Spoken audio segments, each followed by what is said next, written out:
Welcome, guys, to the SBN Network Podcast. I'm your host, Steff, and with me is... I'm Scott. Yes. And I'm Scott. We know how to do intros now. This is a podcast where we take some deep dives into some wonderful artists and kind of look at their account in a different way, which is always a little bit positive, a little awesome, and you guys can enjoy their accounts with us. And now that we've gotten more professional, I try not to say any dumb stuff. Mm-hmm. And I try to at least always end on a good note. I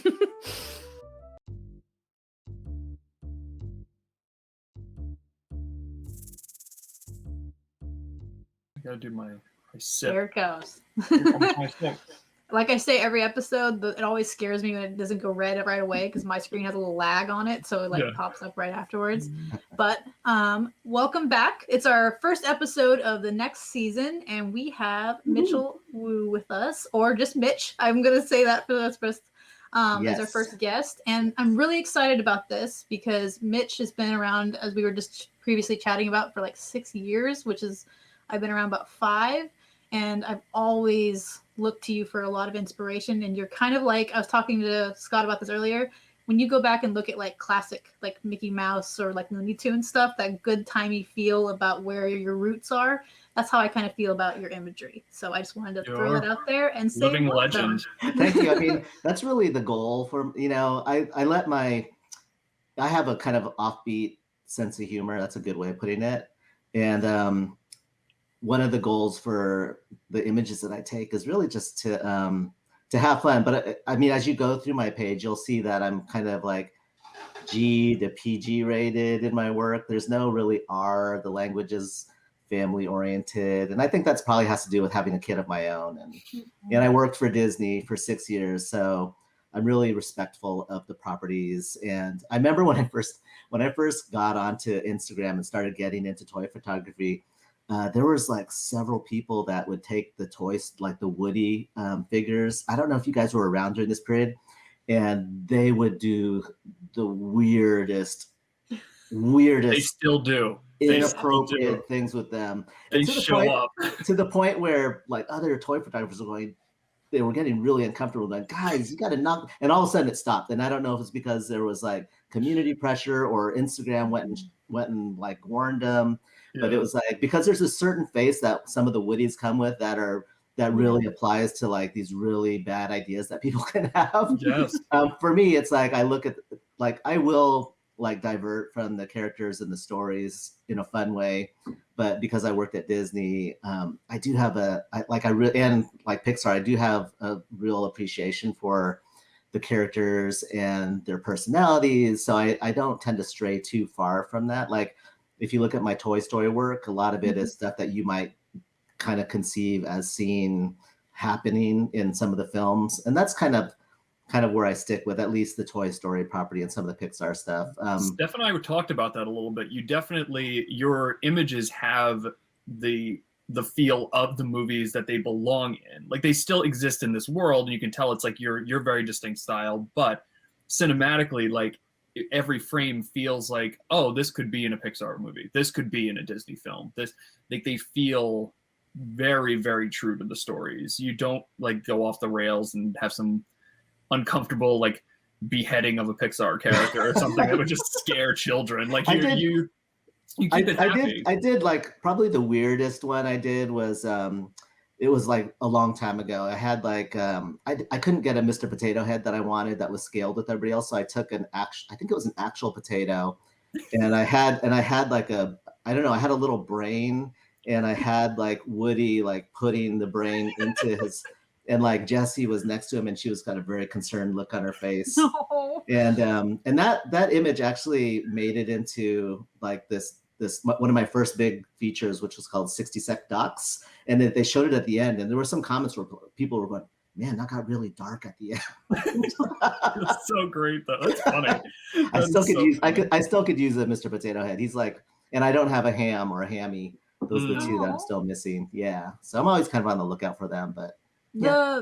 The Metacom versions, like I know they come in like the smaller scale. I have the Slinky for it, and he's like perfect for Androids. Awesome. I don't know how it would be for the other figures though. So that's awesome. Yeah. I'll have to look at that. I make a slideshow for all these, so prepare yourself. Oh yeah, no, Ready, yeah, that's great. Coming. I take more liberties with like stormtroopers and stuff. Like they get themselves into a little more whack situations in my feed. I don't know if you saw it was actually, I was like, when I first came up with the idea, I wasn't even sure about it just because I tend to be a little more, like I said, on the GPG rated, but there was the one where I had like, what would happen if the little alien got turned around? Did you guys see that image?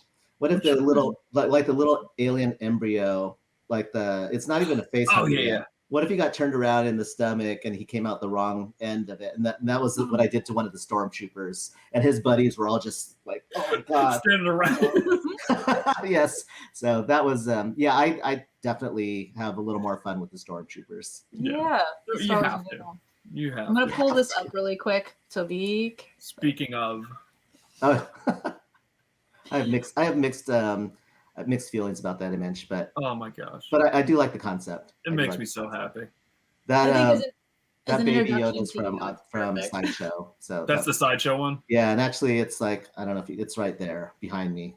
Yeah, it's pretty nice, but it's the one that doesn't have any articulation, so his arms are always down there. Like I saw that Jack's plastic action. I think he got one that has the moving arms, which is way better, I think. But it's pretty cool. I read about that, and it was designed. It was designed for Sideshow or whichever toy company it was by the same company that actually designed Baby Yoda for the show. So, wow! Yeah, it was.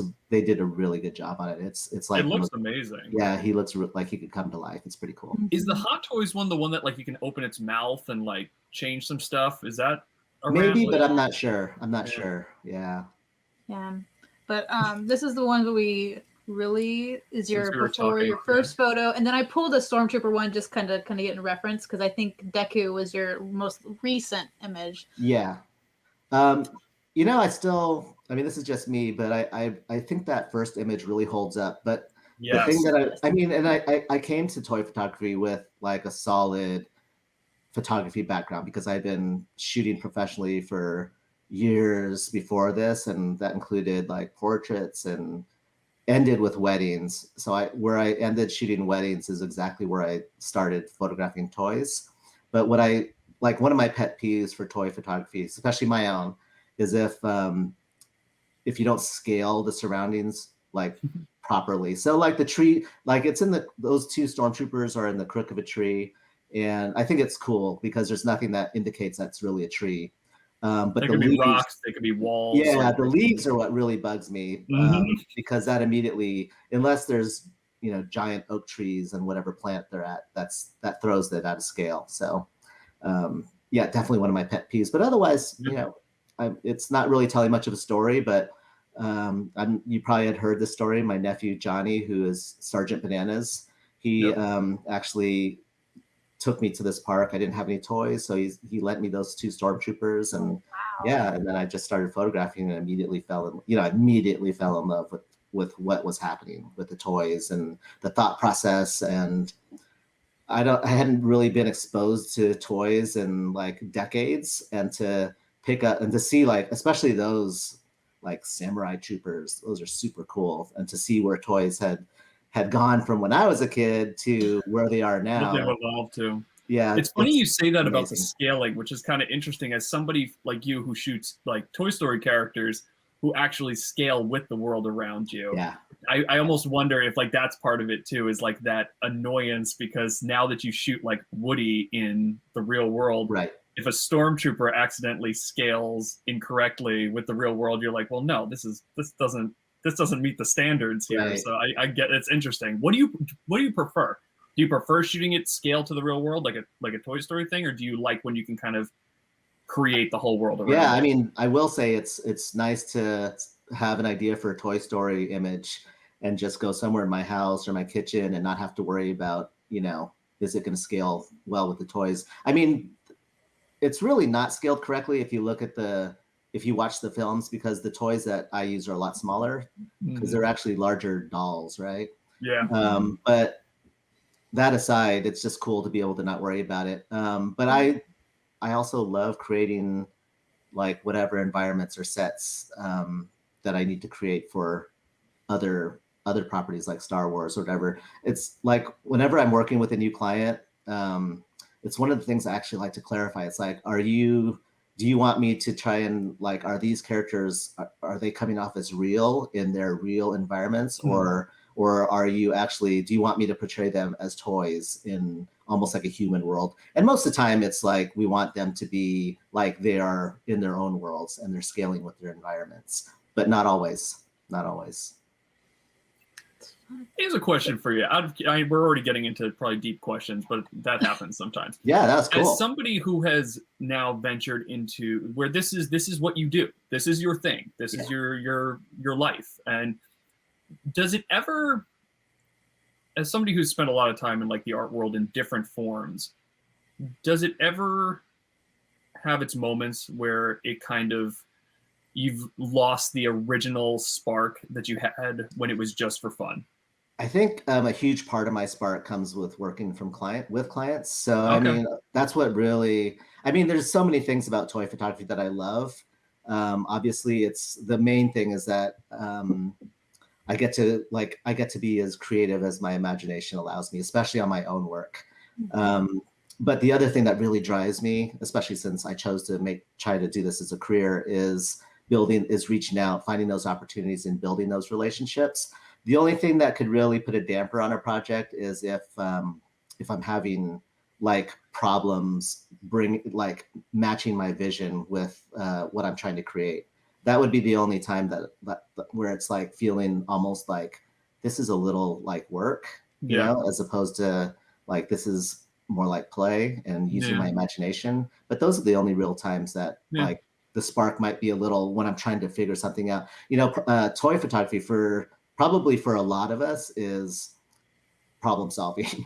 You know, it's like you come up with your idea, which is not easy these days, at least for me. I mean, when I first started, I had a million ideas, and maybe that's because, you know, maybe they weren't that great. I just wanted to go out and shoot toys. And as you do it longer, at least for me, I become more interested in telling a compelling story. But aside from that, it's like once you come up with the idea, for me, the rest of it is all about problem solving. How am I going to get this idea across that's in my head? How am I going to create these effects? How am I going to get these characters posed in the way that they need to be posed? Like those are the things that, like, problem solving is a huge part of the process. Do you come to the table with like a plan in mind, or do you do you do both? Do you wing it sometimes? Sometimes you come with an idea. Like, does it evolve a ton? Like, have you had moments where you set up a shot and then it was like not doing what you wanted to, so you went in a completely different direction? Like, how does your process work? Yeah, it's different for personal work and client work. For personal work, I'll have an idea in my head and I will just go out to wherever I'm going to shoot it, whether it's on my porch or my backyard on the patio or inside somewhere.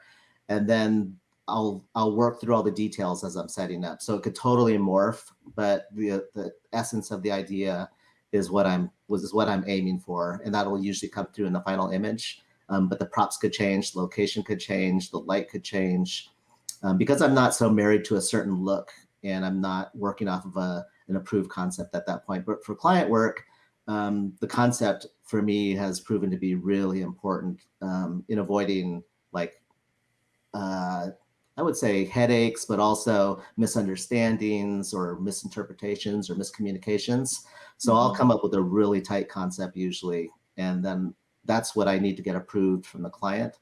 Once they approve that, then they know that if there's any, unless I deviated somehow and it's my doing, like if they come back with any changes, then there's going to be effect on the timeline. There's going to be effect on the cost, because I might at this point have to like reset and redo everything from scratch if there's a change, because once I start shooting, everything's set. So unless it's minor and I can change it in Photoshop, then it probably has to be reshot.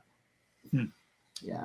I think the next image is like some of the images I remember just in general from some of my favorite images, not even just from you, but from toy photographers in general. Cool. And it's like a lot of them are some of your like, oh my God. Yeah, like quirkier, like board game shots. I think there's one later that has like the birds coming out of the cage for like the Uno cards. Yes, yes. And I would tell you, like, about this time, you're right. When you first start, you have millions of ideas because Right. you have all these figures now, and me myself, I was a collector first, so you want to like have all that stuff at your disposal. But you really brought like classic things to the table. Like these are just little rubber duckies, and it's like the most cute and quaint and bright image that ever. So it shows what you can do with just one toy or two toys. I can also see that you have figures behind you. Are you collecting more now that you're kind of in it? I never really consider myself a collector, but it really is driven by like what's happening in my life and what kind of stories that I want to tell at this current time. And like, as you know, as we've talked about in various posts, I'm really into My Hero Academia right now, and trying to get in, like my kid. So much of what I do is driven by my daughter Angie, because like Toy Story, we watched it together so many times. So it's really about nostalgia, but it's also about current things that I love. And right now I'm really enjoying that series. So that's what drives my purchases, or what I get is like what's going on in my life right now. What am I really enjoying pop culture wise, and what do I want to shoot and tell stories with? So that's whatever you see behind me pretty much is what's currently like on my mind, I think. Yeah. It's funny you say that about Toy Story being kind of because your daughter's bringing it to your attention and stuff. So you've got this like connection there. Because I've been thinking a lot. My son is obsessed with the movie Cars.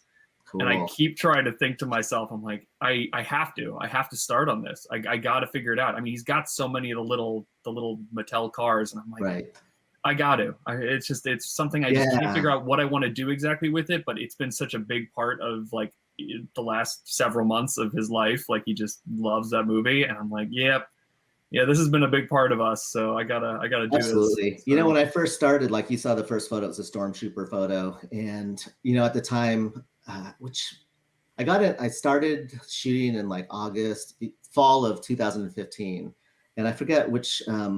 There was a huge Star Wars movie, the first in a long time, that was going to be coming out, I think, with Kylo Force Ren. Awakens. Yeah, and so everybody in the community was photographing Star Wars. So I naturally just fell into that, and I'm never I'm not a recreationist. I don't recreate scenes for the most part, but I felt like, okay, everybody's shooting Star Wars, so I'm going to start shooting Star Wars. And after a while, I just started thinking, you know, I'm not really feeling anything from this. Like it was good from a teaching and practice standpoint to shoot these figures, but I realized that it wasn't like I had no emotional attachment to it. Although I'm a Star Wars fan. I'm a Star Wars fan. I've seen all the movies, but I'm not a diehard fan. Like I don't know all the details.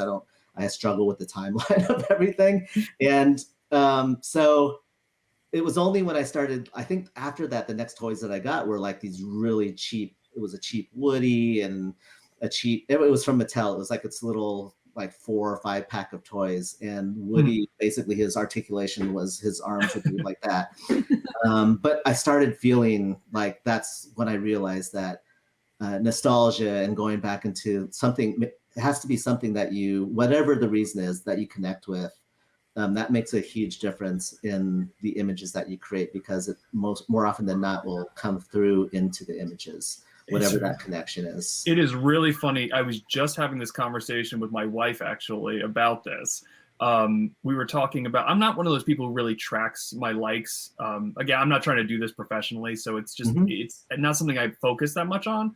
But I was noticing, and Steph's going to laugh because we had this conversation a second ago, my highest liked photos are always photos of Ahsoka Tano from Star Wars. And it's funny because I think she is one of my favorite characters. Therefore, I connect with her and I will make her photos just better naturally, because it's the character that I enjoy and it comes through. And whether or not people care about the character itself, they see a better image because I'm working with that character that I like so much. And it's so weird to look at like the insights on Instagram, because like my top 6 photos are all Ahsoka photos. And that's really interesting, because I think that's really good. That's really good validation of that, because there are a lot of more popular Star Wars characters than her, and you would she's popular, don't get me wrong, but there are more popular characters that that you would assume that you would get more likes on. So like Darth Vader or something like that. Exactly. So that actually does say a lot about that, about the importance of, that connection. Connect with what you're shooting. Yeah. So back to that this picture of the ducks.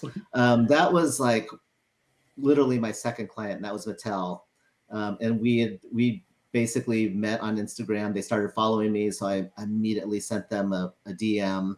And then within it seemed like immediately I had like a 1-year contract with them. And then it started with their Ever After High line, which is these fashion dolls. And all of this was a little nerve-wracking to me because at that point I shot, 1/12 scale articulated figures. And then to go to the 12-inch doll, and what was really a nightmare was they had, they have real hair, and a lot of them have fabric dresses or outfits. And so that was all very challenging. And then slowly it morphed into, they posed the question, well, how would you feel about, creating images of Uno? And that kind of threw me for it really threw me because it's like, now we're not even talking toys. Yeah. But at that point I was thinking that really it's always about the story for me. So this was a good chance. That was a really perfect opportunity to kind of test that. And after I finished that image that Steff had mentioned about the Uno cards flying out of a bird cage, I mean, I was as thrilled with that image as I was with any Star Wars or Toy Story image. So it immediately hit me that it really was about the story. Like if I could come up with a story and then like translate that into one of my toy photos, I'm pretty sure I'm going to be pretty happy with it. In that case, I was, yeah. It makes a lot of sense. Yeah. I do have that image coming up here pretty quick, but I do want to say, Mitch, that was actually, you go into kind of like ups and flows when you've been doing this for so long. And I remember the day that image came up on, and I was like, wow. And the same thing, you don't have to use action figures to really get a cool nostalgic image. And I really, really enjoyed it. So it was like one of those things that just pops out in between the sea of stormtroopers and everything else. It was really colorful and amazing to see. Cool. And when you pull that image up, I have a little story to tell, but I'll hold off until we get that Perfect. image. Yeah. This one's first, though, right before it. So great. Yeah, and that literally was my first client. That's the toy line is called I Am Elemental, and it's all female superheroes in realistic proportions, unlike what you might see in the toy aisle from Hasbro or other toy companies. This big and exactly, and like a butt. Yes, and it was based. She used the idea of the periodic table, I guess what it is, with all the elements on it, but she changed it to be elements of courage and elements of wisdom and all of these different, and they each have their own elements. They come with these like shields and they have the element on it. But I saw her, I forget where I saw this line first, and I contacted her and I emailed her. I said, oh, I love what the idea behind this amazing line is. I would love to create some images for you. And that was in 2016, literally less than a year into my toy photography journey. And she was also a new toy company. She had a really successful Kickstarter. And so the first time she says, oh, I love your work, but I'm not ready. And I contacted her probably maybe 3 more times throughout the year. And finally she said, yeah, I'm totally ready. So I've done several little campaigns for her, but yeah, I'll never forget Julie as being the first person to ever take a chance on an unknown person in this weird thing called toy photography. So that was pretty pivotal from a confidence standpoint, and just being able to say that I finally have my first client. And then right after that, I got the Mattel thing. So it was just kind of snowballed from there. Yeah, that is so cool. I love that this Steff, great pick on this photo. Then that's you couldn't have picked a better shot. It's great. It's got such a cool story behind it. And then I didn't even think about it until now. But the irony is that last year I had a 1-year contract with Schleich, which is that dinosaur there. So I had no idea at that point. I had no idea. But yeah, I'd seen that connection now first, and then most recent. Yeah, pretty much. That's cool. Much. Yeah.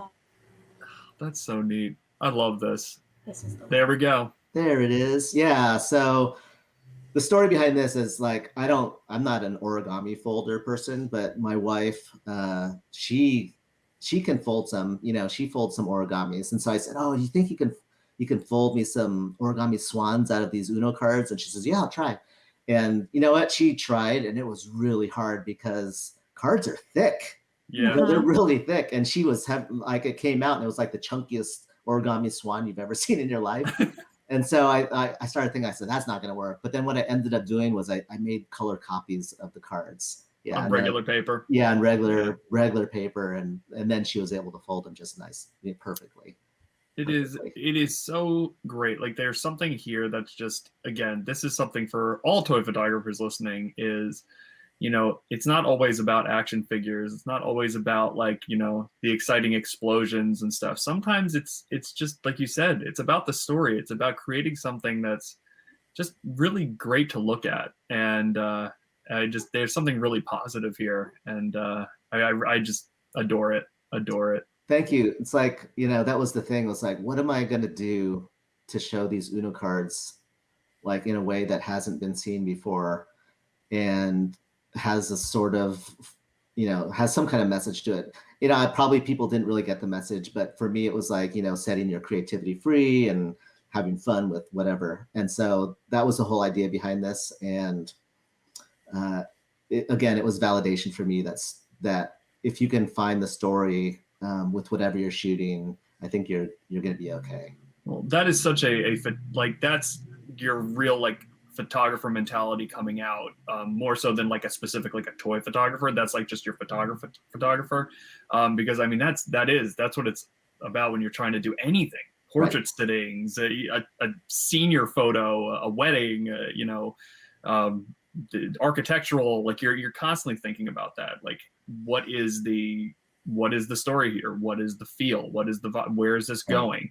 And this just shows that it's I actually think it's not limited to photography. I think it's limited to most like visual arts, all the way to movies, because I always use this example. Like I've gone to, like I try to avoid it now, but I've gone to enough summer blockbusters, and it's amazing effects and explosions and incredible digital stuff happening, and then a week later I don't even remember what I saw, and it's because there was no compelling story. If there was a story, I don't care what kind of movie it is. Like people ask me, what do you think about like romance or chick flicks, or what do you think about comedies? And it's like, hey, if it has a good story and it's a good movie, I don't care what genre it is, I'm probably going to enjoy it. Amen. Yeah, so just give me something really good to watch and makes me think and tell me a story, and do that with action movies, because of course, like the movie that blew me away, one of the movies that blew me away the most, it was 1998. I was working at Disney, and I read the review on The Matrix, and it was a really good review by a really critical, tough reviewer for the LA Times. And so I went and saw it, and my mind was blown, as so many people's minds were. Mm-hmm. But that's an incredible action movie with cutting edge techniques, effects, and it was an amazing story. They did it all. It was visually stunning. It was an adventure, and those were memorable things. But at the same time, the story, you can't forget that story. That story like blew my mind when I saw it. Yeah, it was. And, it was definitely game changing for myself as well as for the industry. So many people had like mimicked like the effects of that movie after it came out. It was kind of ridiculous, but that's the impact that it made. That was the impact. Yeah. But none of them had the story to back the effects. So True. It didn't matter. True. And now when you see like anybody going back in slow motion, it's more of a joke. Yeah, it's a nod to them. Yeah. Yeah, it's been done like so many quoting. times. Yep, exactly. Oh, very cool.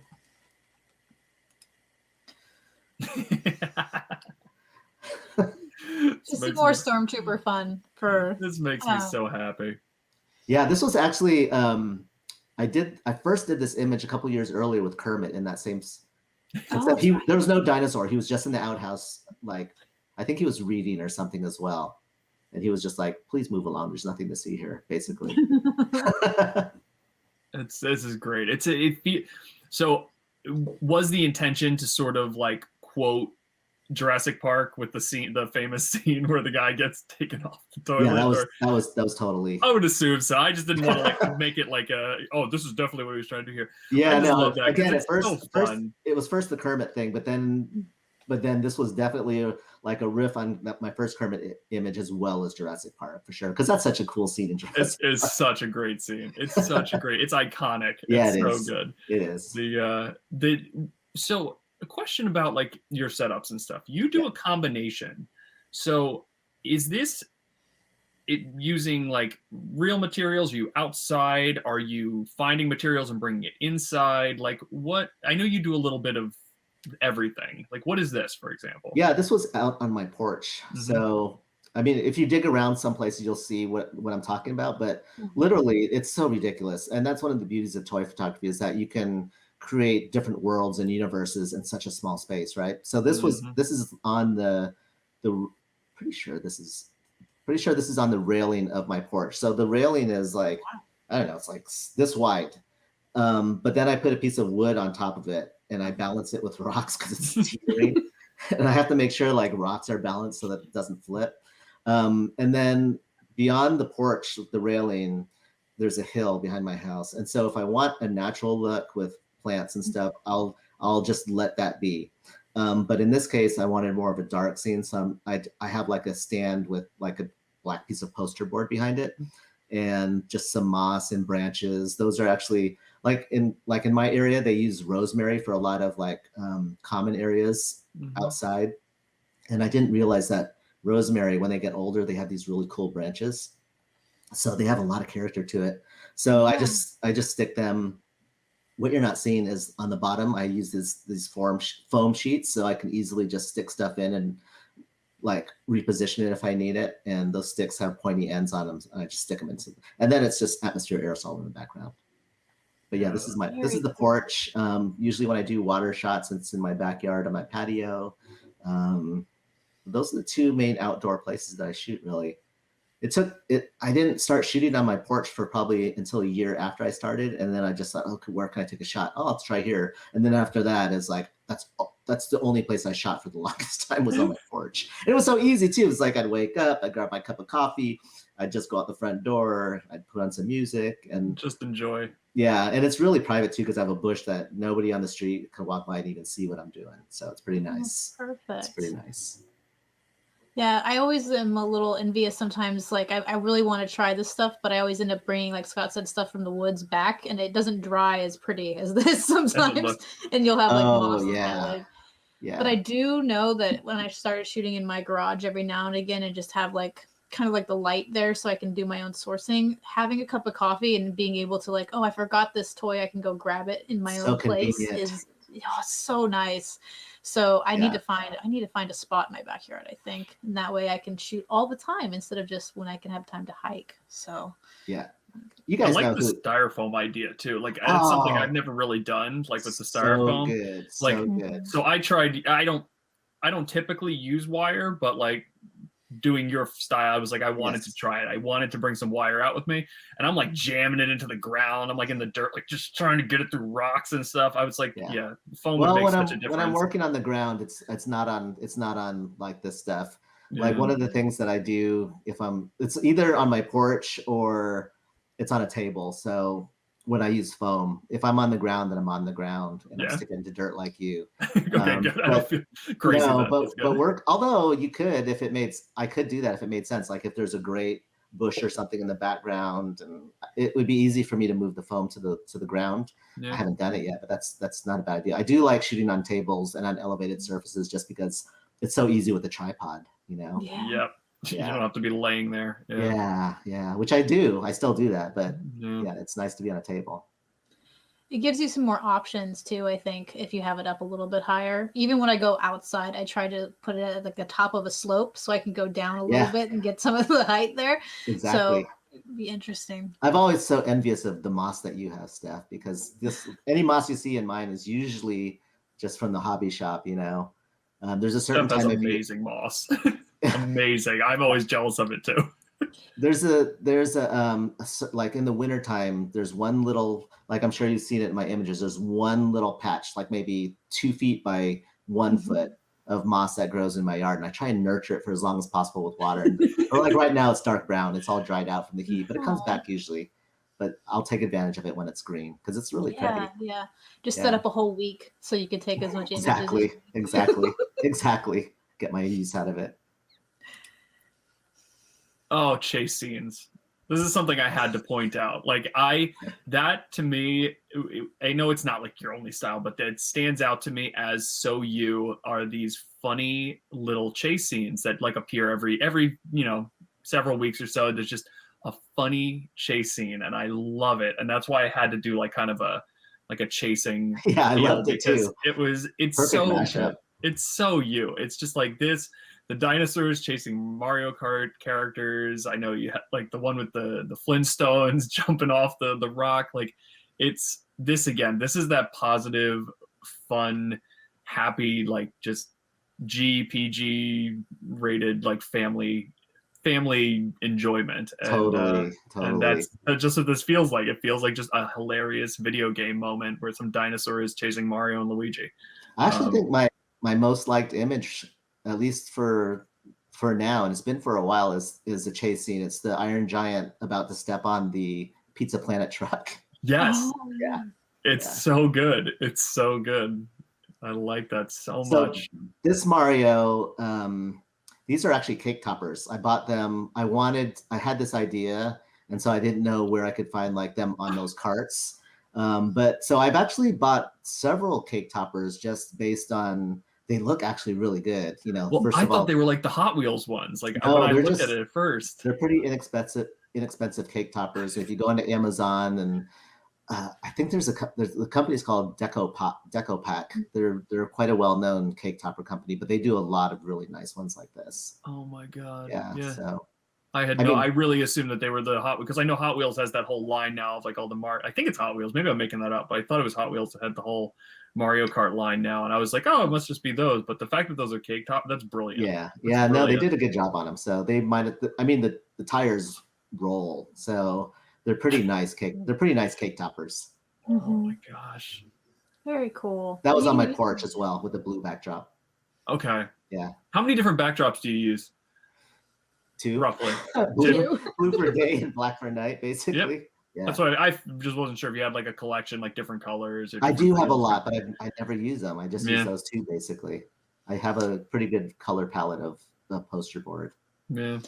Yeah, and I think by now, like, before you go out there what you're going to use and how to get it set up and ready to go. So It's funny, when I used to do like portrait photography, I had a whole bunch of different colored like rolls of paper. Right. And I only ever took the white out. That's all I ever took out. Like You it just was so never know. weird. But you never know. I'm like, maybe Yeah, I'm you gonna just need never this know. like purple at some point. At some point. I Never watched I think Nozerain and Jason Work More or Less did a live yesterday, and I guess one of the guys, I think he's the Swit Picks, he's an older account too. He printed out like sunsets and stuff on poster board. Yeah, I've seen people print I thought it out was- various backgrounds. And of Yeah. course, you never know it in the final image. It just looks amazing. Yeah. It's so neat to think about. So Yeah. It's creativity. I couldn't get this one to fit all the way, but I had to include Woody as your last one for the slideshow for this. So Thanks. It's I so think that's- important. I think that's my homepage on my website. Yeah, I think that's the image on my website. This I is still love it. This is so you. Like this is again one of the reasons why I wanted to make sure that when I tried to emulate, like I was making things move, like moving out of the frame in different directions, because that is such a key point to what you do that not everybody does. And like the hat going off to the top right, you've got the donut kind of being blown behind, slinky, and like everything is just moving. There's a lot of like explosion and excitement, and it's again, it can make an adult laugh, it can make a kid laugh. Like anybody can find this awesome. And Yeah, thank you. I appreciate that. Just a little behind the scenes info on this image. Everything's on wire, obviously. I mean, I try to control as much as possible before the shoot. And then I've had quite a few people ask me how I got the flying crumbs that was obviously so it looks like he's bursting through, and he's kind of like, you can see there's some of the edge of the hole, or maybe you can't see it, but the edge of the hole is ripped up, like he came through it. And the idea is when he was doing that bits of flour and sugar are coming out. But really what I was doing was I was just off camera. And I think I had a few bits of donut and some flour, and I just threw it in like that, right into it. So, because you can't really tell which direction it's heading in unless your shutter speed's really slow. Yeah. If you're stopping the motion, they just look like dots. So. Yeah, exactly. So that's so good though. And again, this is you with the practical effects. It's so important to your style. It's seeing that, and like any behind the scenes videos that if people have not seen them, I don't imagine anybody hasn't seen some of these behind the scenes videos, but of you like throwing dirt at things while you're blowing stuff with canned air and you're firing off the shutter and things are just like going all. I love that. It's so fun because there's just so much happening. You're like a conductor with an orchestra, just like this is happening and this is happening and you're like, it's so cool. It's so cool. And that's what I think this just totally nails all of those parts of you where, things are moving, things are being thrown at the image, there's motion, there's wires, like it's such an awesome, elaborate scene. Yeah, thanks. I try not to be too gratuitous with my effects. Like if I do an effect, I'm really trying to get it to support the story or the action that's happening in the story. And I'm sure I'm guilty of this when I first started, but I would say like, if everybody can just, if they're doing practical effects, to really think about why they're doing them and it's not just gratuitous. Like I see some people do like the character could just be standing there and all of a sudden there's all this dirt flying around. It's like, what happened there? He's just standing there. What does this have to do with the story? It's cool and it's fun. And that's what it's really all about. It's having fun. It's just like at a certain point, if you do it long enough, you need to think about why these, maybe you don't need to think about it. You just do it. But for me, it's like, why am I creating these effects? And for me, it's like if it's a splash, like I did an image of Duke Kaboom from Toy Story 4 kicking over a glass of milk onto Forky holding a cookie, and it's like that splash to me was like the third character in that image, just because it was so important to the story being told. So I remember that image because of that. Like I know exactly the one you're talking about because it really is the third character. It's right.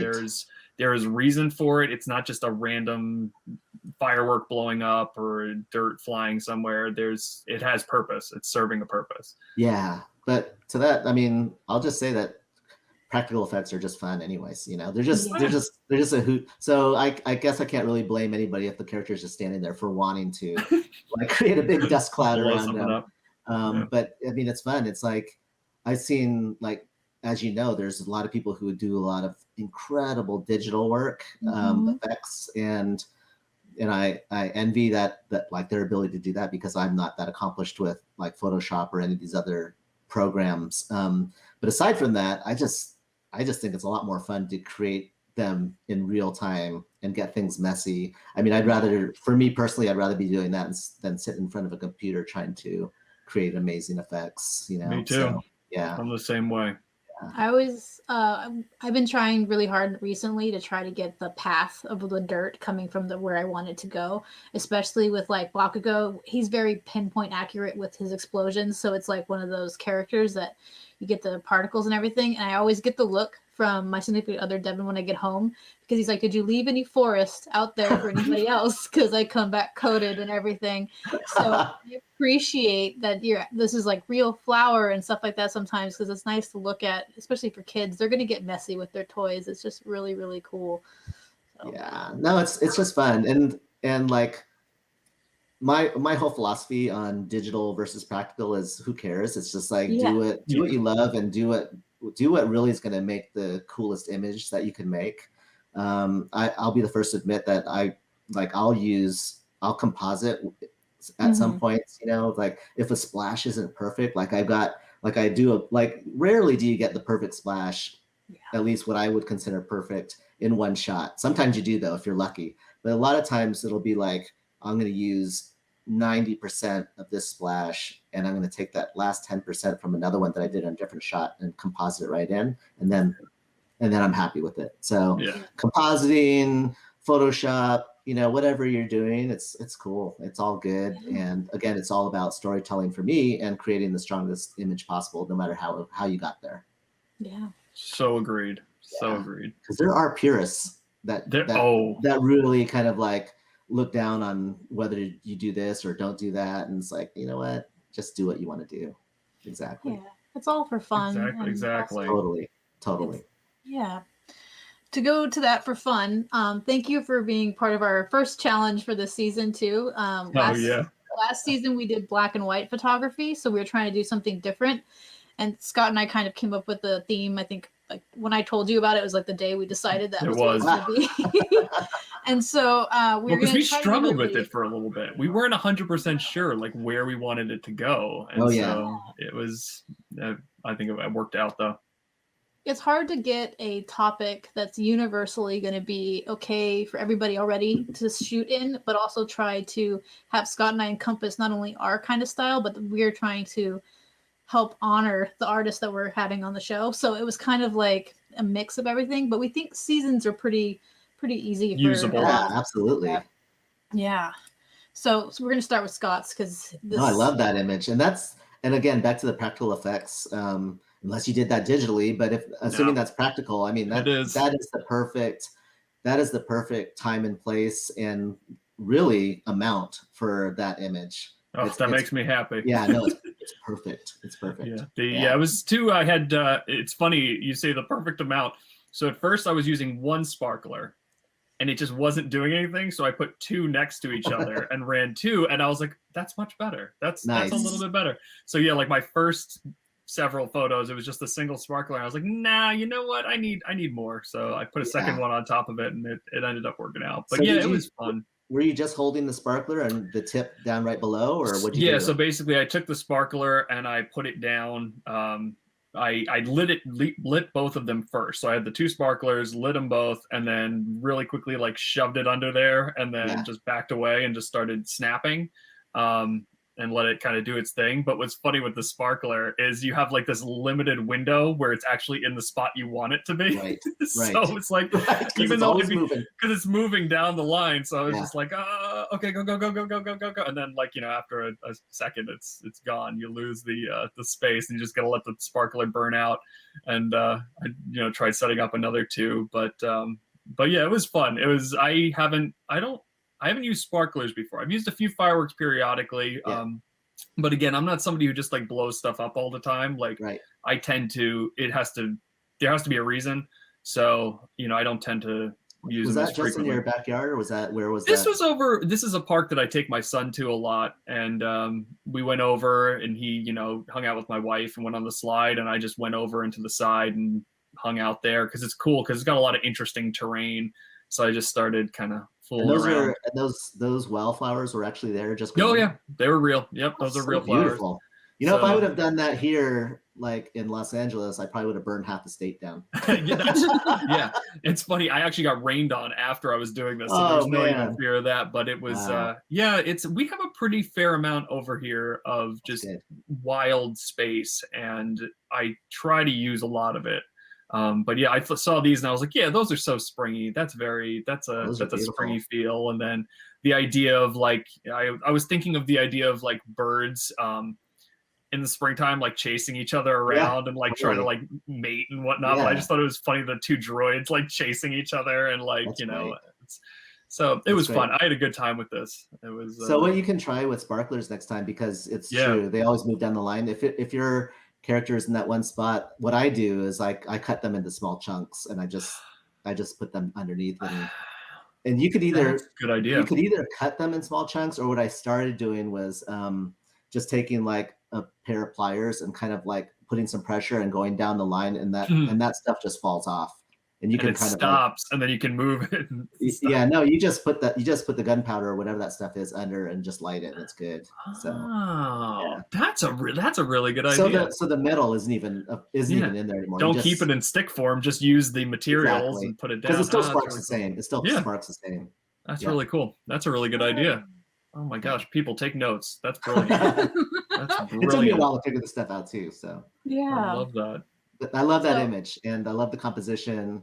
It's nice. I like it. Thank you. It was fun. Had a good time with that one. And again, like I said on Instagram, it's the perfect mashup. Those characters go really well. Oh my gosh, that was what I kept. I was like, I really wanted to do WALL-E because I love that movie. It's one of my favorites. I love the character. I've had this little guy on my desk forever, and I've never taken a photo never taken a photo of him. Yeah. And I realized that like you've done it several times, and I've always loved how you've caught his spirit and his emotions like in this little, like not even just a robot, a plastic representation of a robot.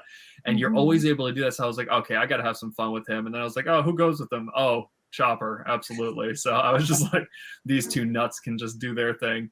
But and I love that you said that it's kind of like the birds and during springtime, because it's true. Like here, like all the animals are like they're in the mood or something, you know. Because it's like this. It's like your image, but with I see it with lizard, because we have a ton of lizards in our backyard, and of course hummingbirds and all the squirrels and everything running around. So that was sort of the spring vibe. Yeah, very fun. All right, I think mine's next, and I took a little bit more of a approach to springtime, and also I wish I had Miss Piggy. That was my genuine thing, but I always like Wicket's like curious nature and everything going on, and I happened to get the Sakura Blossom Lulu set. It's her little pig, and she comes with all the little cute Sakura accessories. So I'm like, this will be perfect. I'll just go out there and have Wicket look around and see what's happening. That is awesome. That screams spring. That's beautiful. Is this natural light, Steph, or is this did you bring a Lytra with you or something? It's the aperture, like little panel light. The little panel light. Oh, it looks so authentic. It looks authentic and like real. So I was just impressed. Like it doesn't look artificial at all. It looks legit. So I was just really. Is that on location? Is that like outside where you took it? Yeah. It's up in Trinidad. So I even found a little plant at his feet. I was like, that's perfect. They can be happy and hanging out. So that's so cute. So you use the light as like a fill, or is the? I like to have it. Again, I'm going to mention Richie Nozarine because he has like a weird, not weird, but like a rim light kind of effect on his figures, and I find that outside it adds this extra like layer of depth and warmth, especially to things that have like fur or material. And so I've been playing with that a lot recently. And I took a photo from Demon Slayer for the Kotobukiya Zenitsu a long time ago, and it just popped for some reason. Yeah, so totally does. Totally does. The rim light can make a huge difference. It's like that old Hollywood like portrait lighting. Like you're basically creating almost a halo effect around the people without it being dramatic. Like it gives them some separation. So it definitely makes them pop. Totally. Yeah. Totally. And it's usually like angled away. Like you're only getting like a piece of it because it'll basically be pointing off to the side because it's just enough. Because there's a lot of sun, obviously, from being outside. Right. Yeah, it's very similar to how I shoot because most of my images are created outdoors. So I would say the natural light is the main light. And then I'll do what you do. I'll try to hit some rim lights, or maybe kind of soften the shadows on one side just a bit with some light. But it's finding that balance between your artificial light and the natural light. So nice job there. Nice job.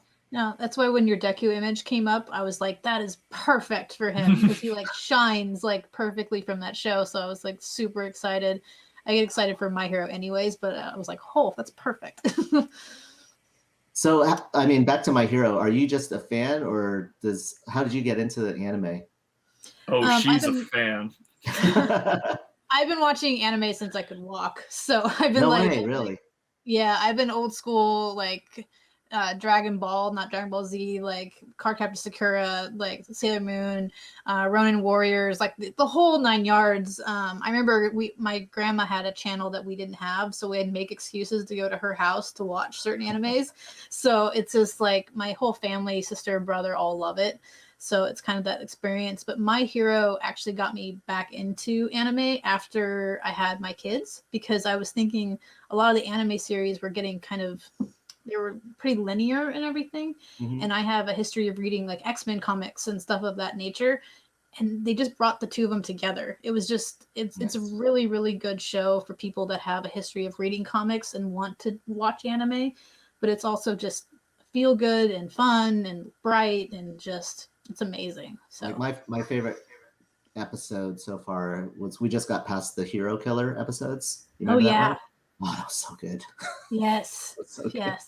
Like, And like the teamwork and the connections between the characters is just, there's so much depth that you wouldn't think would come from something on screen, like in a video format. You would read it, not just watch it. And it's just, it's so well done. Right. Yeah, an Buffalo's extremely my popular favorite. show. Very popular show, obviously. Yeah, yeah. Iwatu, Tom, and I have like our own like weekly recap that we've been doing, and so we realized that we hit our year milestone on it. No way. For our little like thing. So we watched like 3 episodes and do like a Saturday hangout and talk about it. So Cool. You watch the English dub versions? No, I watched the Bakugo's voice needs to be in Japanese. Yeah, So that's I mean, you're like my daughter. Like anytime I watch something with her, it has to be in Japanese. Mm-hmm. Yeah, it has to be in Japanese. I tried to watch it in English, and that was the one voice I just couldn't do it. However, Manetta's voice in English is actually perfect for him, even though his character's awful, but it's perfect. And then your spring image that you sent over to me, which I had a hard time finding a spring image, as I told you, Steph. There was a super easy one if it was fall, and I have an Ant-Man kind of like riding a falling leaf in midair, and I thought that would have been perfect. But this is the one I landed on because the flower and the bees say spring to me, and so yeah. Well, this is very you. Like there's going back to the word family again, there's just something here with seeing the two together, looking at the bees, enjoying the day. That's that positive energy, positive characters, and family. I think that's just those are such key points to everything you do. And I think this just encompasses everything that you tend to create on your Instagram feed. So I don't think you couldn't have picked a better image, in my opinion. It's fantastic. Cool. I appreciate that. I think this was another image that I created on my 6-inch porch railing, but yes, it is, because you can see the background is yellow, like an ochre and greenish, and those are like these plants that are just about, I don't know, maybe 8 feet further than the rail. And then when I shoot with a 135 millimeter for the most part, and then when it compresses everything, and that's what you get with those plants in the back, it just totally smooths out. So it turns into a nice background. Yeah. Do you shoot like 135 fixed? Is that like what you're shooting with? It is. It's a prime lens. And again, I didn't go out and buy much gear. The only thing I really had to change was my lighting system. Yeah. Because I shot weddings, I had a lot of lenses, and that was the one. I mean, most people would probably think it's an odd choice because most people shoot with 100 millimeter macro.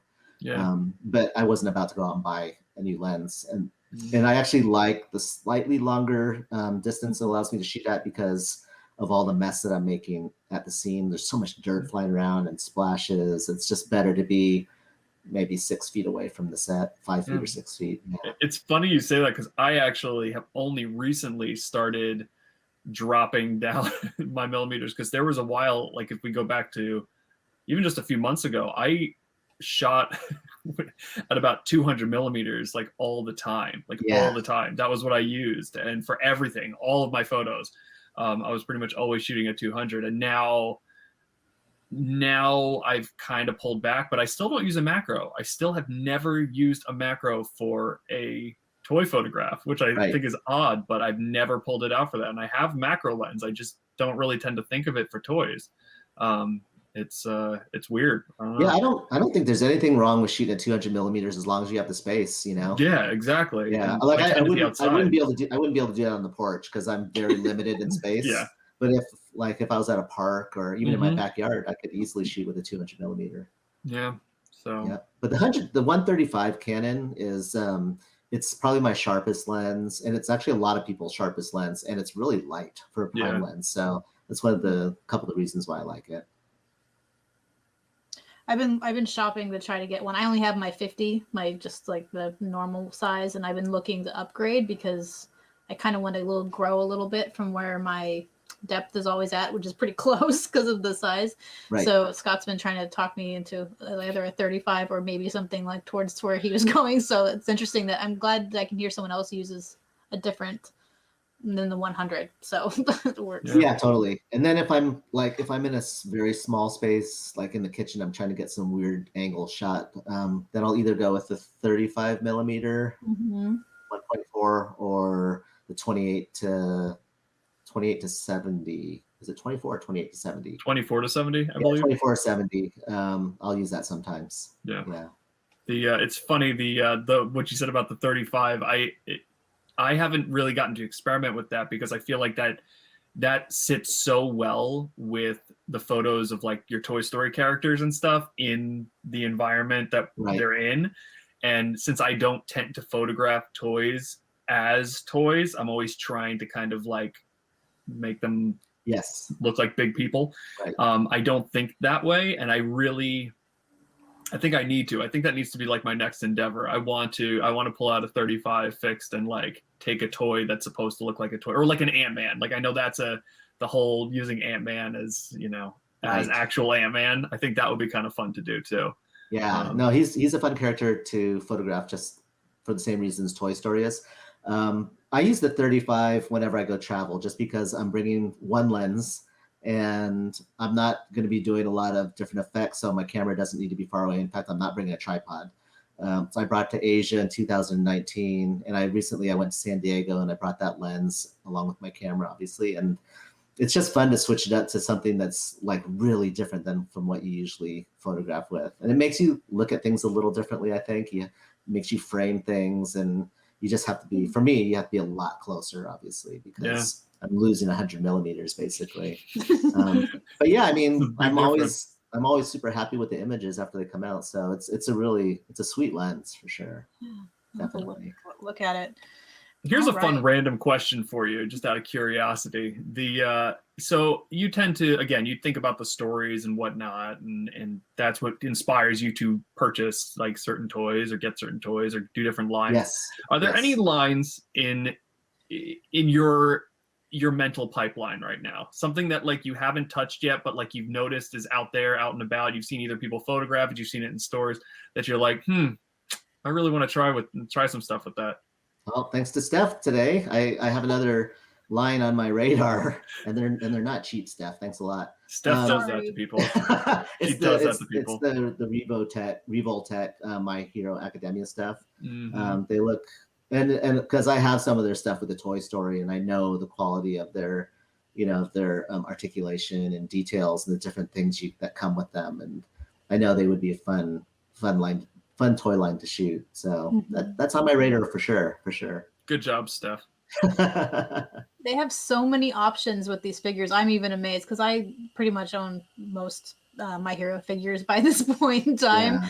Yeah. And just like that show is so expressive that if you don't have the right faceplates and eyes and everything, and Revoltech did a very good job. Deku even comes with a big muttering thing, so you can put it on there for when he's in his mindset of thinking and everything. Oh my gosh, that's crazy. Yeah.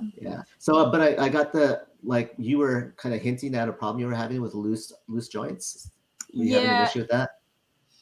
The gauntlets it's just on Bakugo. They kind of come off because they can come off. You put on his regular hands and everything. Yeah. But I saw somewhere that somebody says that you can use like some kind of Pledge floor cleaner watered down, and you can eye drop in just a little bit and it'll help seal it back up a little bit. I'm gonna try it. I'm a little skeptical about putting chemicals on some of the figures. I might just use poster like sticky tack, something in there just to kind of hold it. But I've heard not an ad from Steff. Make sure everyone's listening. Don't necessarily do it until you find out. Try it on a small piece of a figure you don't like. I have this image. People start trying it, and they're like melting their figures or something. Yeah, no, I think it's a specific brand. I just happened to see it because I've been watching a lot of people's lives on Instagram because I'm trying to be a little bit supportive and jump in whenever I see anything happening. But I know that Deku has no issues. Tom has him and All Might as well, and they don't have any joint issues. Right. But Bakugo's difficult anyways, so the figure must be difficult. So yeah. That Kermit that you just showed for the spring photo, I've had so many issues with that figure, but you know what? I started thinking about it. It's like kudos to Diamond Select, I think they're the ones who put out that requirement for even trying to articulate limbs that tiny. Because I'll look at them, I'm going, my God, it's just a little larger than a toothpick, those limbs. And to even attempt to articulate those things. So I think because I slammed them for a while for like, because they kept breaking and getting real loose. And it's like, I have to take it all back just because who in their right mind would even try to articulate something that tiny, really? It's a terrible idea. And I'm glad they did, because I mean, while the figure lasted, I got some really fun images that I like. I had to buy a second one, which is already displaying some of the same issues. But again, it's like, those are really tiny limbs. So this image here is a super popular one. People just resonate with it because of the message, which is basically, you're stronger than you think. You have something really strong inside of you. But when I look at it, I see that, but I see a big technical issue as well, that like if I were to redo it today, I would totally fix it. And I won't ask you if you can guess it, because when that happens, you start picking out all kinds of things that I didn't know. I was gonna say, don't do it, or we're gonna start like finding out, and you're gonna be like, oh God, that wasn't it. No, not that one. No, the problem is like Rex in the reflection is super clear, but the frame is out of focus. Like it already got soft. So those two things I don't think would actually happen if it was a real reflection. That's funny. Yeah. I know exactly. But most people, I don't think realize it, and they just latch on to what the message is, which is good. Yeah. Exactly. That's kind of what we've talked about before. It's like, technique and practical, digital. At the end of the day, if the story makes its point, then it's a good photo, and that's what you want. Exactly. Honestly, what I said this many times before, like, I would much rather see like somebody who is technically not great showing me something amazing through a story or situation that they created. I'd much rather see that than like a technically spot on, flawless image that's not telling me anything, and that should be, and I would like to see everybody have that same mindset. The only time it doesn't apply, obviously, is if you're doing client work, because you got to have both.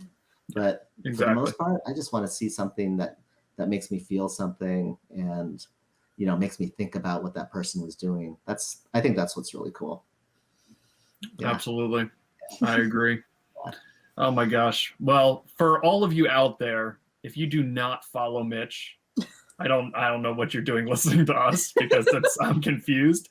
There's a lot of people that don't follow me. I think I'm I'm sort of I'm not an acquired taste, but definitely my work appeals to a certain audience. Yeah, it appeals to me, and it should appeal to everybody. So I know it appeals to like a lot of parents. I know I have a lot of parents in my like that follow me, which is cool, and they tell me that their kids love my work, which I think is the absolute coolest thing that I can ever be told. So, but Steph and I kind of talked about that a little bit. Something that's really cool about you is you appeal to people beyond the toy photography community. I think that's something that's really important about what you do, and a few others out there who really, you give people something that you don't just have to be interested in toys or toy photography. Like and I'm not saying this in a bad way, I'm not like bothered by this, but most people who follow me are toy photographers. I don't have a ton of people, or Star Wars fans. That's it. That's my following.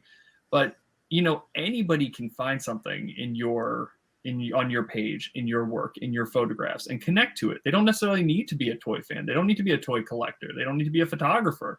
There's something there for everybody who, could possibly stumble upon it.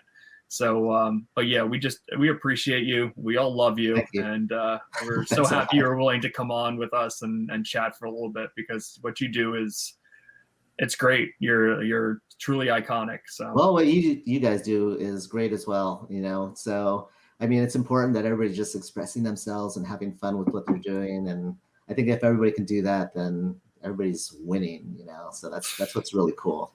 I mean, it's such a cool hobby. I mean, just to like, for me, it was like, I didn't have connection with toys since I was a kid. So to kind of rekindle that. And I always talk about this 10-year-old kid that lives inside of me, and he's so close to the surface at all times now. So, I think toy photography has been, from that aspect, been super, super valuable for me, just to kind of refine that person, that little kid in me. I think it's awesome. It's really cool. I agree. Yeah. I agree. Yeah. Well, we made it through. I can't believe that was an hour. I was getting way too into all of our conversations. So I know. I'm going to say thank you again, Mitch. And I'm going to put your Instagram up, but is there anywhere else that we can find you that you want to shout out to? Yeah. Yeah. Like my website, it has links to my Facebook page and my Instagram and my YouTube. I'm being more active on Twitter right now. So it's Mitchell Wu Photo. Yeah. Mm-hmm. Yeah. I'm on TikTok, but I hardly do anything there. So I won't even mention TikTok. There's so many platforms. I don't even know how TikTok works. Yeah. It's entertaining. I'll say that. It's funny. From what I've seen, it looks funny. Yeah. All right. Well, thank you both. I really appreciate it. That was cool. It was a good way to begin my Saturday morning. So good. Thank you guys. I appreciate it. Good. Not a problem. You're not going to. Well, y'all, thank you for listening to another wonderful episode of the combined SBN F-Stop Rebel podcast. Truly a pleasure. I hope you enjoyed everything. Remember, please do not grow up. It's a waste of time. I am Scott, F-Stop Rebel, and there's obviously Steff. Yep, I'm still here, and you can find me at Slag My Thrilla or the SBN. You'll see all the credits on the end, but I always want to say, just guys, stay awesome and keep it up.